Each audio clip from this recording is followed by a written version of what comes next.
સુરતમાં cyber crime cell દ્વારા cyber ઠગાઈનો પર્દાફાશ કરવામાં આવ્યો છે, જેમાં આરોપીએ ફરિયાદીના મોબાઈલ ફોનમાં ગેરકાયદેસર પ્રવેશ મેળવી બેંક ખાતાનું એક્સેસ મેળવી લીધું હતું અને તેમના ખાતામાંથી 10.65 લાખ રૂપિયા ઓનલાઈન ટ્રાન્સફર કરી લેવાયા હતા।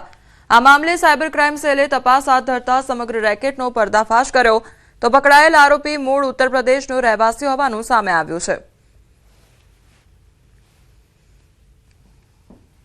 જે ફ્રોડ કરનાર ગેંગ છે જામતારાની ગેંગ છે અને રાજેશ્વર સ્વાઈન એક ઝિયાઉલ અંસારી કરીને એક બીજો માણસ છે એમના મારફતે જે મંડલ ગેંગ છે જામતારાવાળી એમની સાથે સંકળાયેલ હતો। બોટાદ જિલ્લાના લાખણી તાલુકાના જસરા ગામ હાલ અશ્વની હળહળાટથી ગુંજી ઉઠ્યું છે। શ્રી બુઢેશ્વર મહાદેવ મેળા સમિતિ અને ગુજરાત પ્રવાસન વિભાગના સંયુક્ત ઉપક્રમે અહીં 15મો ભવ્ય અશ્વમેળો યોજાઈ રહ્યો છે। 2012માં નાનકડા પાયે શરૂ થયેલો આ મેળો આજે ગુજરાતનો સૌથી મોટો અશ્વમેળો બની ચૂક્યો છે।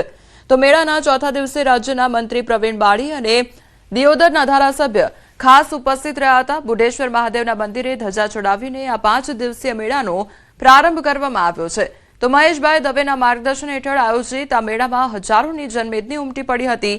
આ અશ્વમેળાનું મુખ્ય આકર્ષણ છે અહીંના જોખમી અને રોમાંચક કરતબો। ગુજરાત પોલીસનું અશ્વદળ હોય કે દેશભરમાંથી આવેલા 1000થી વધુ અશ્વ સવારો દરેક પોતાની કુશળતા બતાવી રહ્યા છે। 40 કિલોમીટરની એન્ડ્યોરન્સ રેસ તેમજ અશ્વ ટેન્ટ પેગિંગ અને જમ્પિંગ શો, અતિ જોખમી પાટી દોડ અને બેરલ રેસ તેમજ મારવાડી અને કાઠિયાવાડી નસલોનું પ્રદર્શન ખાસ આકર્ષણનું કેન્દ્ર રહ્યા છે। તો ખાસ વાત એ છે કે માત્ર અશ્વો જ નહીં પણ અહીં ડોગ શો તેમજ કેમલ ડાન્સ અને કેમલ રેસ પણ લોકોનું આકર્ષણનું કેન્દ્ર બન્યા છે। માત્ર રમતગમત નથી પણ સંસ્કૃતિની ઝાંખી પણ છે। મેદાનમાં જ્યારે તલવારબાજી, પટ્ટાખેલ અને મેરમેરાયા જેવી પરંપરાગત રમતો રજૂ કરવામાં આવે છે, ત્યારે પ્રેક્ષકોના રૂવાડા ઊભા થઈ જાય છે। અશ્વ સંસ્કૃતિને જીવંત રાખવા અને નવી પેઢી સુધી તેને પહોંચાડવાનો આ પ્રયાસ ખરેખર બિરદાવવા લાયક છે।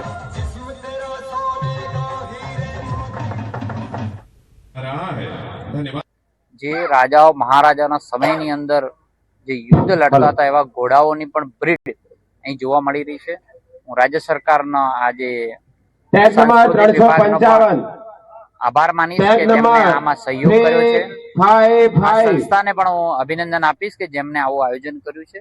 આવનારા સમયની અંદર હજી મોટા પ્રમાણમાં થાય અને રાજ્ય સરકારની અંદર પણ આની જે પણ કઈ જરૂરિયાત થતી હોય એના માટે પણ અમે વિશેષ પ્રયત્ન કરવાના।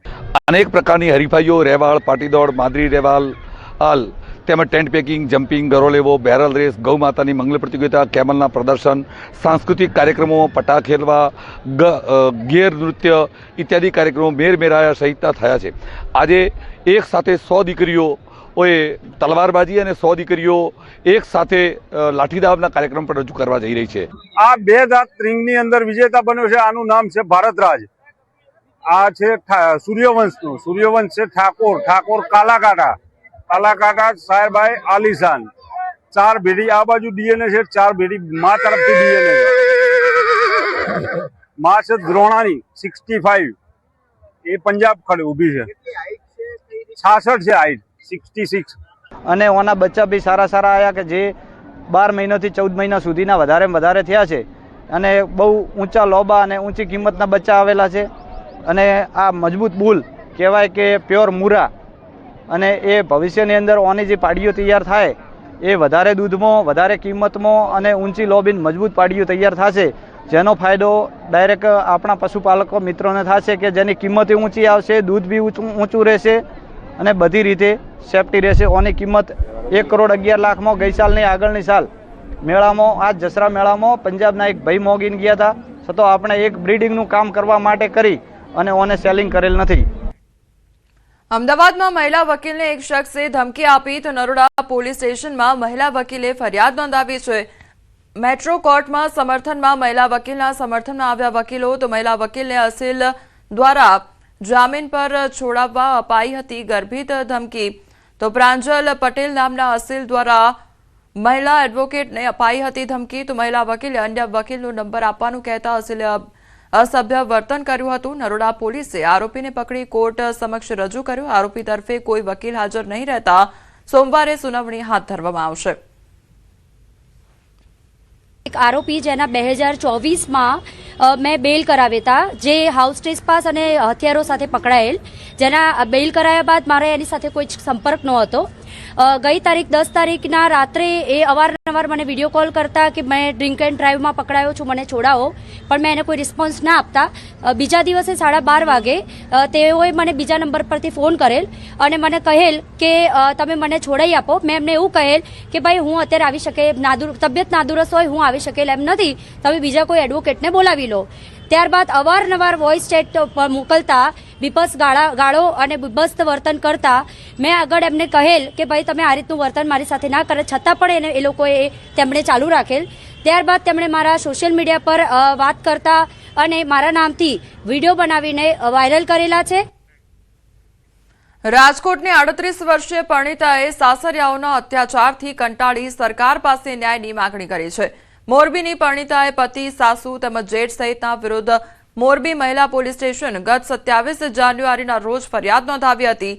પરણિતાના લગ્ન 2010માં થયા હતા અને તેમને 12 વર્ષની દીકરી છે. સાસરિયાઓ અનેક બાબતે તેમને શારીરિક તેમજ માનસિક ત્રાસ આપતા હતા.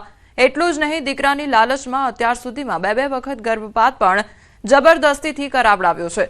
પરણિતાને માતા પિતા સાથે પણ સંબંધ નહોતા રાખવા દેતા. પતિ અને દીકરી સાથે પોતે કેનેડામાં રહેતી હતી.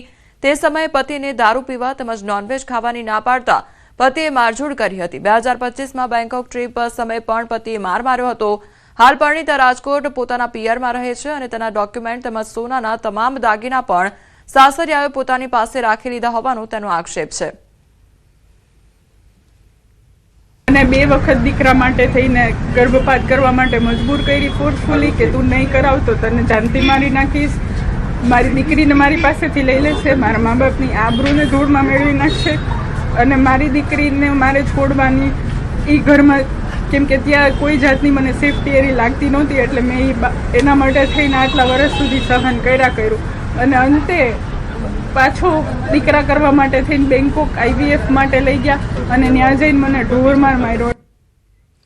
સુરતમાં સાયબર ક્રાઇમ સેલ દ્વારા સાયબર ઠગાઈનો પર્દાફાશ કરવામાં આવ્યો છે, જેમાં આરોપીએ ફરિયાદીના મોબાઈલ ફોનમાં ગેરકાયદેસર પ્રવેશ મેળવી બેંક ખાતાનું એક્સેસ મેળવી લીધું હતું અને તેમના ખાતામાંથી 10.65 લાખ રૂપિયા ઓનલાઈન ટ્રાન્સફર કરી લેવાયા હતા. આ મામલે સાયબર ક્રાઇમ સેલે તપાસ હાથ ધરતા સમગ્ર રેકેટનો પર્દાફાશ કર્યો તો પકડાયેલ આરોપી મૂળ ઉત્તર પ્રદેશનો રહેવાસી હોવાનું સામે આવ્યું છે. જે ફ્રોડ કરનાર ગેંગ છે જામતારાની ગેંગ છે અને રાજેશ્વર સ્વાઈન એક ઝિયાઉલ અંસારી કરીને એક બીજો માણસ છે, એમના મારફતે જે મંડલ ગેંગ છે જામતારાવાળી એમની સાથે સંકળાયેલ હતો. તો ગિરનાર પર્વત પર ભક્તોની ભીડ જામી છે. અંબાજી મંદિરમાં મોટી સંખ્યામાં ભક્તો ઉમટી રહ્યા છે. વહેલી સવારથી જ ભાવિકો સીડી ચડી મંદિર સુધી પહોંચ્યા છે. ચાલવાની જગ્યા પણ ટૂંકી પડે તેવી સ્થિતિ જોવા મળી રહી છે. તળેટીથી દત્ત શિખર સુધી માનવ મહેરામણ ઉમટી પડ્યું છે.